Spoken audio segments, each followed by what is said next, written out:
Alrighty everyone, welcome back. It is now November 1st of 2022, and as you all know, a lot of Star Wars fans have been very invested in what FAVREAU and Filoni are slowly brewing behind the scenes to really impress the audience. They're really trying to achieve what, of course, Disney, well before the live-action series were even a thing, could not really do. They want to make sure that they're going to be able to surprise the fandom, really give the fandom a lot of revelations and secrets unveiled about specific characters, etc. This is Mike Zero. Make sure to subscribe if you are new to the channel for future Star Wars updates.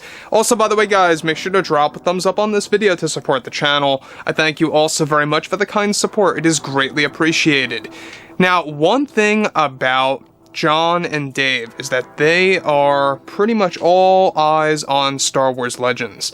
And that's the great thing about them both, is that what they're currently doing is that they're taking elements from the Thrawn trilogy, which, by the way, I do suggest that you guys go ahead and check that out.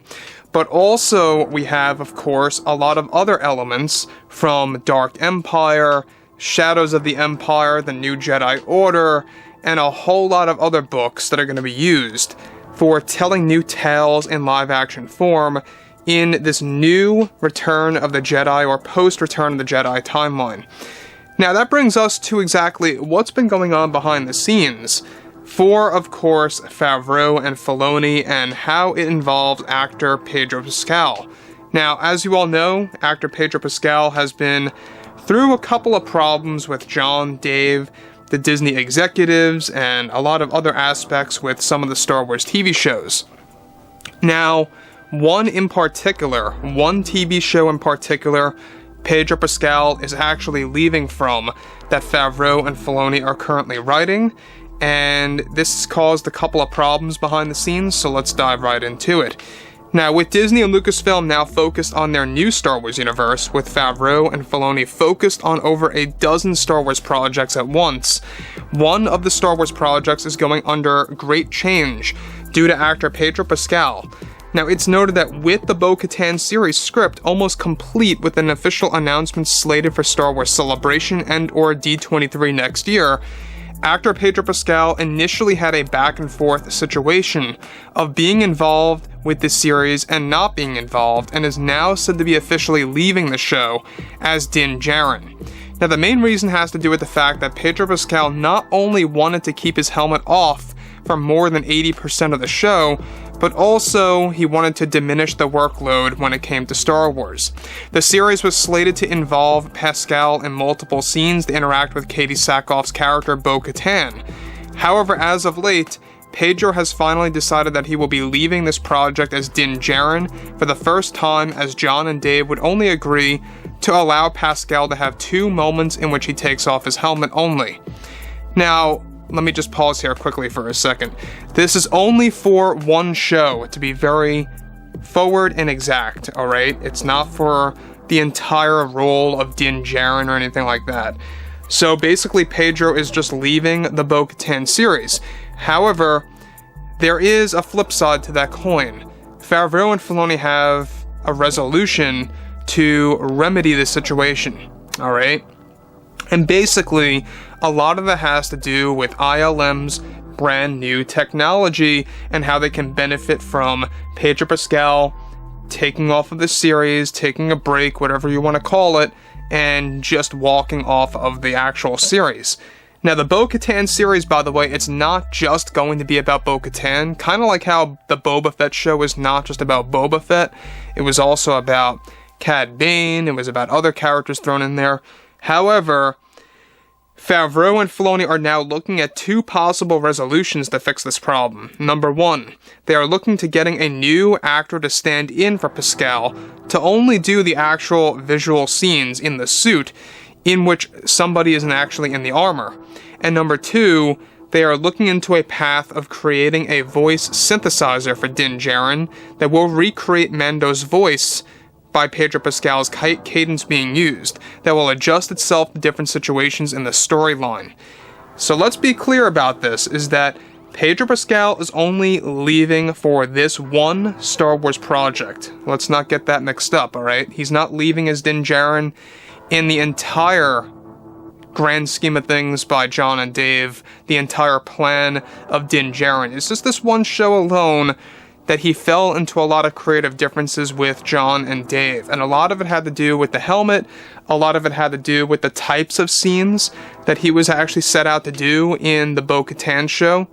And given that Din Djarin is this growing and evolving character, you know, he's also focused on other projects, Pedro Pascal. He's got The Last of Us coming out. He's got another couple of things in the pipeline. We'll talk about that a little bit later. However, alright, this is where things begin to really pick up, is that further, this is said to have been an ongoing thing that is slowly getting resolved for both Jon and Dave to keep production going for the Bo-Katan series, which is said to be titled simply Star Wars Mandalore. Alright? Now, originally it was going to be titled, or the code name was The Quest of Bo-Katan, that has now been simply titled to Star Wars Mandalore. So, Mandalore is going to be a brand new Star Wars TV series. It's going to sound similar. I can see why they're trying to market it like that, where you have, like, the visual aspects of the title, The Mandalorian, in your mind when you hear Mandalore. So I kind of like that title decision. The code name I thought was very odd and very way off and did not sound official in any sense. The Quest of Bo-Katan sounds very odd. I don't know. But this title, Star Wars Mandalore, it's very simple, it's short, it rolls off the tongue, it's a perfect title just like The Mandalorian, and it just fits. So Mandalore, as we discussed a couple of months ago, it's going to be about the story of Bo-Katan in the present, but also it's going to jump to the past, featuring Tar Vizsla, the character that was both a Jedi and a Mandalorian, that was teased in the Book of Boba Fett episode 5, I believe it was, if I'm not mistaken. In episode 5, the Armorer, alright, actually teased that actual character, alright? He's the creator of the Darksaber, for those of you that don't know. So, there's a lot to tell in this upcoming story, this upcoming TV show, Star Wars Mandalore. It's going to be a big deal because it's not just going to feature Bo-Katan and Din Djarin. It's going to also feature characters like Luke, Ahsoka, and others. Again, it's all about bringing it together, connecting all of these Star Wars TV shows like dots. And that's exactly what they're doing. And you know what? I respect Jon and Dave for doing that. Now, Pedro Pascal leaving this series, you know, I think was a little petty, just my personal opinion. I would be thrilled if I were him to be involved in a project like that. And I don't know why, you know, having your helmet off is such a big deal. No less 80% or more for the story. You know, you can have a scene or two as planned, but I don't know why he's so settled on this idea of keeping it off most of the time. And he kind of touched on that once before in the beginning, that, you know, it kind of hinders his appearance as an actor, you know, or being known as an actor in the actual face of general audience members. So, anyways, guys, you know, drop a comment below. Let me know what you guys have to say about all of this below in the comments. And if you guys did enjoy the content for today, make sure to drop a thumbs up on this video to support the channel. I thank you all so very much for the kind support, and I'll catch you guys next time.